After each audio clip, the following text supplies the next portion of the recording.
Ng araw sa inyo lahat. Ito, kauwi lang natin galing sa bakasyon sa probinsya ng Bicol mga kabrid. So tara, samahan niyo ako.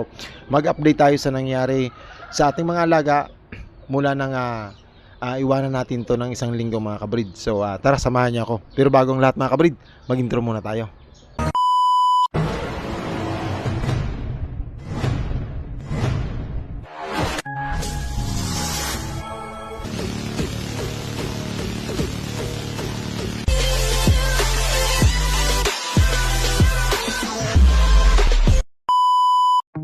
So ayan mga kabrid, mag-mixture po tayo ng ating mga gagamiting pagkain ng manok mga kabrid. At dahil pag-checking natin kapag dating natin, tinignan agad natin ang mga alaga natin. Ayun, meron tayong kailangan i-provide mga kabrid. So bumili agad ako ng 5 kilong Integrato para sa mga 2 months old natin na mga sisiw.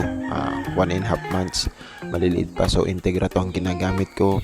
And then yung 10 kilong corn grits o yung drug na na mais mga kabrid, dahil pwede siyang isama, sinasamahan na natin ng corn grits ang mga sisiw natin na 2 months old mga kabrid. Tapos pati na rin yung mga tandang natin at mga inahin, doon tayo pumupokus para po ma-maintain natin ang balanse ng pagkain ng manok. Tapos konting adjust na lang depende sa outcome na nagiging natin na napapansin. So ayun mga kabrid, samahan nyo lang ako. Magpapakain po kasi agad ako sa na to ng aking mga alaga mga kabrid.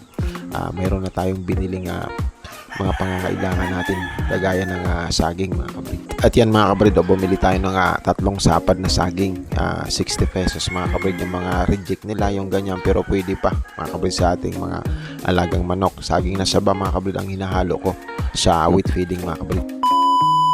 So ayun nga mga kabrid, magandang araw sa inyong lahat. So panibagong pag-aalalathala na naman tungkol sa manok at pag-aalaga ng manok mga kabrid. So ito is update sa ating ginagawang pagpapakita ng mga pamamaraan natin, mga sitwasyon, update sa ating mga alaga mga kabrid dito sa ating munting backyard mga kabrid. So disclaimer lang mga kabrid, there are no animals that were harmed during the making of this video mga kabrid. So this video is for viewing, sharing, and breeding purposes only mga kabrid. So I was just trying to share my knowledge on how I raise my chickens and fowls and raising them in my small backyard mga kabrid. So ayan mga kabrid, sobrang lakas ng ulan dito. Ito ang naging sitwasyon. Marami tayong lilinisin at aayusin sa lugar natin mga kabrid dahil bumagsak na naman yung mga lupa doon sobrang lakas ng ulan mga kabrid. So hahakutin natin yan, ilalagay ulit natin yan doon, itatambak. So update tayo. So ito yung mga inahin natin na naiwan mga kabrid. Ang naidala lang natin sa Bicol na inahin is isa. Tapos yan yung ating bully ko na nag-ano pa rin siya, nagpapalit pa rin siya ng balahibo mga kabrid. So ayan siya, yung ating dom mga kabrid na apo nang naka 4 times na nakapasa sa exam mga kabrid. So tara, mag-update tayo. So may pinabantay tayo dito, siya yung nagpapakain ng alaga nating manok.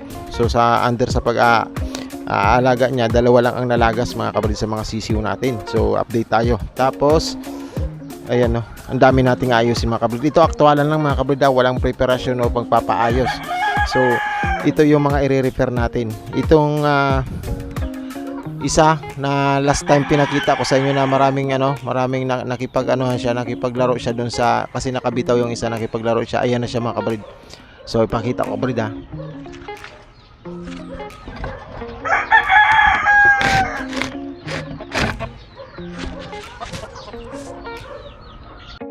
So ayan na siya mga kabrid, ayan na siya. Okay, nakabalik na siya. Naka-survive siya mga kabrid. Kasi kala ko siya matutuluyan kasi hindi natin siya naabutan. Nasa labas tayo nung nakawala yung isa. Kaya siya yung nakaharap. Kaya siya kasi nakatali siya pero ngayon okay na siya mga kabrid. Yung ating Boston sweater mga kabrid na napakross natin galing kay Mr. Skittles po ng Boston. Ayan siya. Na siya ngayon? 7 months old na siguro to mga kabrid. Ayan siya, Boston sweater. Tapos dito naman sa mga natin, ayan malalaki na yung sisiw kabrid. Ayan baby stag na siya. Ayan May mga yan dati nung iniwanan ko, pero ginamot ko na sila, may mga sipon. Kasi nga yung sobrang init tapos biglang pag-ulan, may mga sipon po. So, pag may sakit, sinisegregate ko sila, kabrid. Tapos ina-under ko sila sa gamutan. Tapos, ang natira na lang sa atin na inahin is ito. Yung ating itimang tahid na tornado hats mga kabrid. Ayan, itimang tahid niya, yellow legs, tapos itimang tahid. Ayan siya, kabrid. Ayan, itimang tahid niyan kabrid. Tapos itong ating Boston Black mga kabrid, oh. Yung napakailap nating Boston Black. Ayan, malaki pa ang katawan, kuntiin ang balahibo mga kabrid. Tapos po, yung ating inipon niya ng mga itlog. Isang linggo, kabrid. Isang linggo na hindi niya ginagalaw, iniipon niya lang diyan. Kasi baka daw gamitin ko. Sabi ko wala namang mga similya yan. So ayan, inipon niya. Sa isang linggo kung napag-alis, panay itlog lang naman ito ng mga alaga natin. So baka later, depende sa nakikita nating paghipo, monitoring sa kanila, baka ibalik natin sila dun sa baba kasi andito naman na ako. So ayan yung camera natin, no. Gamit na gamit kahit nasa Bicol po tayo, is minomonitor natin sila. Minomonitor natin ang bahay natin. Tinitingnan natin ang sitwasyon. Tapos ayun, yung tisa na prutas na laging pinapasyalan ng musang. Ayun, ang dami pa ring bunga, kabrid. Ang dami pa ring bunga. So medyo alerto pa tayo kasi yung musang panay pasyal. Pag manginginain siya, ayan siya, yan dyan siya. Tapos tara, samahan niyo ako dito sa ating mga ayan, yung mga natira. Yung mga natira, mostly mga nagpapalit sila ng balahibo.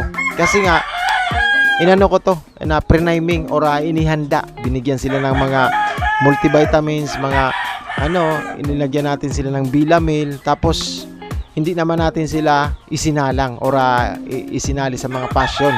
Kaya ang tendency po, sila after, nagpalit sila ng balahibo mga kabrid. So nagpalit sila ng balahibo, tapos ayan na sila mga kabrid. Marami tayong i-repair. Nagawa agad ako ng vlog pagdating dito kasi para may mga followers kasi tayo. May mga kaibigan tayo na nag-update. Gusto nila mag-upload naman tayo sa ating mga alagang manok mga kabrid. Tapos ito po, yung na lang natin, ay isa na lang. Dalawa na lang na kills mga kabrid na natin na inahin. Dalawa na lang yan sila.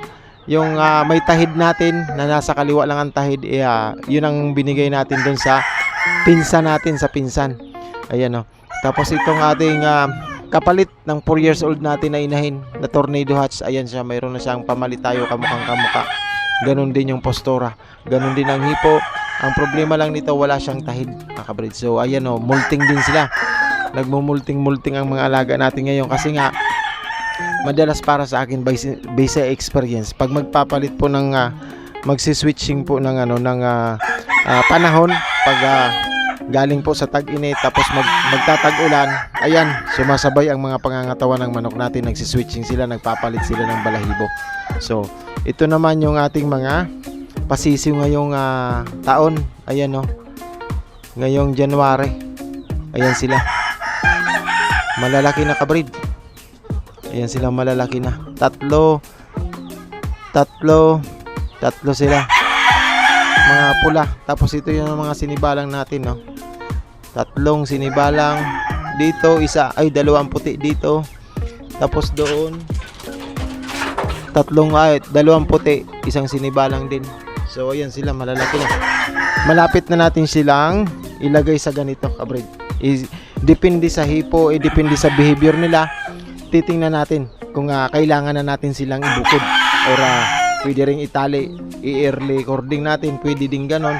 Depende po sa kung paano natin i-absorb ang pagtingin sa ating mga alagang manok. Kung kailangan natin silang ihiwalay na, kung kailangan natin silang dyan lang uli, depende po. Tapos titingnan pa rin natin, mamayang gabi magmo-monitoring tayo, iisa-isahin natin, hipuin yan, and then mag-apply tayo ng B12 and then calcium lactate mga kabrid. Tapos tayo, bibili tayo ng mga multivitamins nila mga kabrid. Maraming salamat sa mga patuloy na sumusuporta na magpatuloy ako sa pag-aalaga. Salamat sa mga kaibigan na kahit kahit ano po, kahit hindi na po manok ang aking pinapakita minsan, madalas at lagi, namimiss din nila or nagsasabi din na sila na ano, ganito, ibalik mo, mag-video ka ulit sa manok dahil maayos at sabi nila okay naman ang pag-aalaga mo sa mga manok, sadya nga lang natural sa isang backyard breeder na gaya natin na wala tayong financer, talagang masasaid at minsan humihina ang ating kalooban, humihina po yung pananaw natin sa ating passion at pinili sa buhay na pag-aalaga ng manok. Natural yan, common sa mga kagaya ko mga kabreed, ang nakakapos, minsan overbreeding, minsan mga problema, and minsan kung ano mga kabreed. So tara dito, pakita ko pa kayo sa mga sisiyo namin. Mayroon na akong mga gray kabreed. May mga gray na tayo, yay! Gray tsaka itim kabreed, kasi nung huling breed, ito yung last batch kabreed na mga sisiyo natin, siya lang yung last batch. Tapos inano ko na sila, rinambol ko na sila. Ang kinuha ko lang na lalaki, yung sa gray din. Tapos pinagsama-sama ko po ang kanilang kulay mga kabreed, ang kanilang itlog, tapos pina-incubate natin sa hatchery. Tapos ayun na sila, may mga pasisyo na tayo. So may bulik. Ang masama kung hanapin ko pa kung alin ang kasi dalawa ang nalagas sa pag-alis natin, dalawa daw ang hindi na sumabay sa atin. So titingnan natin, sana hindi naman yun yung mga bulik, kasi yung mga bulik maliliit yan. So pag nung maliliit pa ang nila, ang development nila, maliliit pa sila noon. Tapos pag sisiw nila, maliliit sila masyado. Pero pag nila, saka sila lumalaki ng nakukuha na nila yung tama. Iba-iba talaga ang parang tao din mga kabreed ang mga manok. Minsan kala mo mga unano, nung natuli na, mga ganun ba, nung nagbinata na yun, bigla silang tumatangkad. Kasi ako noon, unano ako ngayon medyo okay naman, sakto lang, mid to high lang ba. So ayan sila, yung dalawa natin kabreed. Kala ko ito yung nalagas, yung dalawa natin. Ayan sila, may natirang dalawa na binukod ko. Ayan. Tapos yung aso natin, lilinisan natin ito kabreed, paunti-unti lang, hindi natin kayang sabay-sabayin, dadahan-dahanin ulit natin. Tapos ayan yung kay Mr. Lakwatcherong Ilocano mga kabreed, ayan siya, Boston Black na isa, andun din yung isa na Boston Black sa baba. Mga broodcock natin, kompleto naman. Mamaya hipuin natin, hindi tayo pwedeng magpakampante sa nakikita lang natin na postura nila mga kabreed. Pag nakita nating maayos, mapurma, mga ako'y okay, hindi pa rin yan, hindi mo masabi pa rin. Hihipuin mo pa rin mga kabreed, hihipuin, tapos monitoring,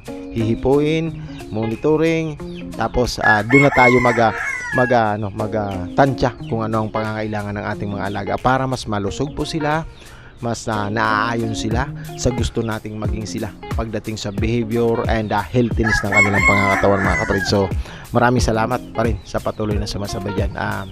Hopefully mga kabreed, lagi po kayong nasa maayos na kalagayan. Thank you po.